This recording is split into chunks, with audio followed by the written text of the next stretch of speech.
Hello everyone, this is the SSC CHSL paper discussion held on 12th April 2021, third shift का paper है. We are going to discuss only English part. Let's begin. Select the incorrectly spelled word. इसमें आपको ध्यान रखना है जो चीज़ आपको पता है, जिस वर्ड आपको पता है पहले वहाँ पे फोकस करेंगे. हमें क्लस्टर्ड पता नहीं, मालाइंड पता नहीं, हमें पता नहीं है. जिसको पता है होगा. लेकिन डोनेशंस, DONATIONS, ये हमको पता था और ये सही भी है. Creativity, creativity, VITY, not VETY. समझ गए. Mark it and next. Move forward. Where did the children leave their record books? The sport coach asked, did the children live, मतलब हेड लेफ्ट होगा. हेड लेफ्ट कहाँ पे है? यहाँ पे आर लिविंग है, यहाँ पे चिल्ड्रेन लेफ्ट है, यहाँ पे लिव ओनली लिव है. हेड लेफ्ट मतलब ए होगा. Market and move forward. ये वाला द फेवरेट वन, ABCC, मतलब आपको यहाँ पे C है और C है, मतलब आपको C में फोकस करना पड़ेगा. The neighboring town of the village are well connected and all weathered roads are also well connected. The neighboring town of the village, मतलब यहाँ पे विलेज स्पेसिफाई अभी तक नहीं हुआ है. कौन सा विलेज क्या है, यहाँ पे विलेज का नाम दिया है. आपको ध्यान रखना पड़ेगा जहाँ पे विलेज का नेम और किसी का नेम ये सब आता है वही पहला सेंटेंस होता है. मतलब अगर डाउट हो तो यहाँ पे दिख रहा है क्या, यहाँ पे बी, पालनपुर विलेज है अराउंड, मतलब यही पहला सेंटेंस होगा. ये आपको रीचेक कर लेना है. बी के बाद ए, यहाँ पे पढ़ के, Palanpur village has around 450 families which belongs to different caste and creeds. The main activity of the Palanpur farming, Palanpur is farming, मतलब यही होगा. बी के बाद ए, उसके बाद डी, इसके बाद सी. हो गया. Next. Select the incorrectly spelled word. Procure, destruction, destruction, DESTRACTION, not TSION, मतलब ये गलत है. Market and move forward. During something, doing something awkwardly और इन ए क्लमजी मैनर, दैट इज फ्लम्बिंग, फ्लम्बलिंग, फ्लम्बलिंग. ये सब आपको प्रैक्टिस करने से इंक्रीज होगा. मेरा भी गलत हुआ था, फिर प्रैक्टिस मैक्सिमम परफेक्ट. बायस, आपको किसी चीज़ के प्रति बायसनेस है, आपका किसी के प्रति रुझान है, तो इसको क्या, उसका एंटोनिम पूछा है. एंटोनिम क्या है? आप किसी के प्रति, माने आप सठी, मतलब फेयरनेस आंसर दे रहे हैं, उसका fairness. This is the fairness. Antonym पूछा है. अगर सिनोनिम पूछा था देन प्रिजुडाइस. एंटोनिम पूछा है तो फेयरनेस. उसके बाद we will definitely win the match this time because our team has prepared होगा, प्रिपेयर नहीं. देन दिस इज गलत. Mark it and move forward. Have you checked if we have dash information about the location, हमारे पास पर्याप्त information है क्या, मतलब sufficient information है क्या. Have you checked. And marked it. Move forward. Move forward. The central team visited 8 villages. Visited मतलब 8 villages were visited. 8 villages है, were visited. 8 villages were, were 8 villages in the state were visited, मतलब ये होगा. यहाँ पे तो ये head visited, ये गलत. टीम एक्सेट, ये तो नहीं होगा, मतलब this one. Marked it and move forward. Cot red handed, किसी गलती करते वक्त आपका पकड़ा जाना, चोरी करते वक्त पकड़ा जाना. Caught red handed. Police caught red handed the thief, means caught सब पढ़ लेंगे ना, यही आंसर होगा. Caught in the act of doing something illegal, किसी गलत काम करते वक्त पकड़ा जाना.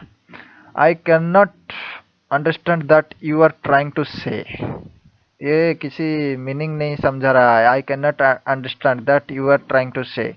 आई कैन नॉट अंडरस्टैंड, आप जो बोलने की कोशिश कर रहे हैं मैं वो समझ नहीं पा रहा हूँ, मतलब what you are trying to say, आप जो बोलने की कोशिश कर रहे हैं, what you are trying to say. Then random.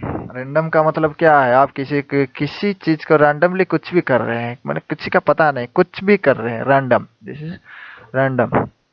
आपने मैथ में पढ़ा होगा, आप जब एक पॉइंट लेते थे, let this is the X, let लेते थे और लेट द आर्बिट्ररी पॉइंट भी एक्स, मीन्स आप एक पकड़ लिए, कुछ भी पकड़ लिए, उसके बाद सॉल्व करना स्टार्ट करते थे. Means random means arbitrary. Synonym पूछा है, मीन्स आर्बिट्ररी. समझ गए. Seldom do we find so many birds nesting during this season. Seldom के बाद डू आएगा।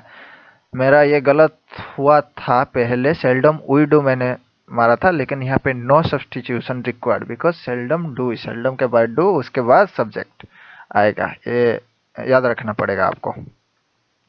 Then fritter, what is the appropriate antonym of the fritter? Fritter means नष्ट हो जाना, किसी चीज का नष्ट हो जाना, मतलब उसका एंटोनिम पूछा है। मीन्स गैदर, किसी चीज को गैदर करना, एक्यूमुलेट करना, और होर्ड करना, होर्ड गैदर करना किसी चीज को। उसके बाद this training program for the student will help the days understand the different method of communication. Training program में कौन आते हैं? पार्टिसिपेंट्स आते हैं। ट्रेनर भी होते हैं, लेकिन अंडरस्टैंड किसको करना है? पार्टिसिपेंट को अंडरस्टैंड करना है। तो यहाँ पे क्या होगा? पार्टिसिपेंट्स होगा, participants. The project is tough, I can't be able to. यहाँ पे देखो कैंट बी एबल हो गया, मतलब आइदर कैंट और not be able to, not can't be able to, दोनों ही एक साथ नहीं बैठ सकता। तो इसीलिए ये सेंटेंस सुपर फ्लस हो गया, तो ये गलत होगा। Either one, you have to choose one. Either I can't complete it by Monday, I am not able to complete it by Monday. Then can't be able to, ये बात गलत हो गया। उसके बाद A B C D favourite one as well, A B V D. Then पहले B को पढ़ना पड़ेगा। कंप्रीहेंशन इज द एबिलिटी और process of understanding something that is spoken और रिटन। बी के बाद क्या पढ़ेंगे? ए और डी। पहले ए पढ़ते हैं। Understanding a printed text come from interaction between the printed words and once prior knowledge of the world. Okay, then D पढ़ते हैं। बी के बाद डी, इन एक्टिव रीडिंग, नहीं डी नहीं होगा, इसके बाद ये कनेक्ट कर रहा है, मीन्स बी के बाद ये, बी के बाद ए के बाद डी के बाद सी। Connection is important in that type of question. Something who studies election and voting statistics, that is cephalogist, you have to remember it, cephalogist. Then उसके बाद bolster, किसी चीज को bolster का मतलब क्या क्या है? किसी चीज को strength देना, किसी चीज को strengthen करना, मतलब उसके और ज्यादा ताकतवर बनाना, that is bolster। आपने देखा होगा बिग बुल से याद रखेंगे bolster, big bull cement, double bull cement, bull से बोल्स्टर। बुल क्या होता है? ताकतवर होता है, मतलब bolster. To be all ears, ये वाला ईयर्स नहीं जो आप अपने गर्लफ्रेंड को बोलते हैं, I am all ears, do what you think with me, वो वाला अलग है। ये वाला to be all ears, EARS, मतलब to be ready and eager to listen. आपको किसी चीज के सुनने की बहुत सी चाहत है, अपनी गर्लफ्रेंड से सुनने की उसकी वर्ड बहुत सी चाहत है, वो वाला years, not I am all years. Okay, let's move on. आ गया close test. In 19th century, there was an industrial revolution in Europe. As a result, millions of people left the deserts, countries, countryside, factories, cities. कुछ भी हो सकता है, पहले पढ़ लेते हैं। And went to the work in big factories in cities. मतलब शहर आ गए। कहाँ से? गांव से आए होंगे ऑब्वियसली ना, कंट्रीज से शहर आ जाएंगे क्या? तो कंट्री साइड मतलब गांव से आ गए, समझ गए? कंट्री साइड से शहर आ गए।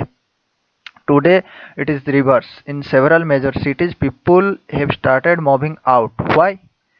They want cleaner and dash environment, brighter environment। तो जहाँ पे bright तो हर जगह है, darker तो नहीं होगा। और तो गांव का environment और नहीं है, क्या है? greener है, green सब vegetable दिखाई दे रहा है। There are fewer jobs in heavy industries like steel and power generation. Dash there are more jobs in the service, पहले ये पढ़ लेना चाहिए। Dash there are more jobs in service industries like banking instead। होना industry sector के industry sector में अच्छे job होने के बावजूद लोग वहां से जा रहे हैं, क्योंकि इंस्टेड यहाँ पे बैठेगा क्या है? Instead there are more jobs in service industries like banking, tourism and food delivery।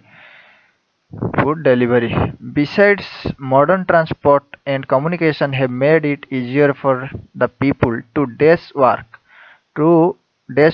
or even work from home, to commute, communicate नहीं होगा, to commute to work even from home।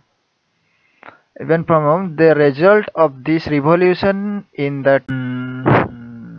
The result of this revolution in 21st century will be spread cities.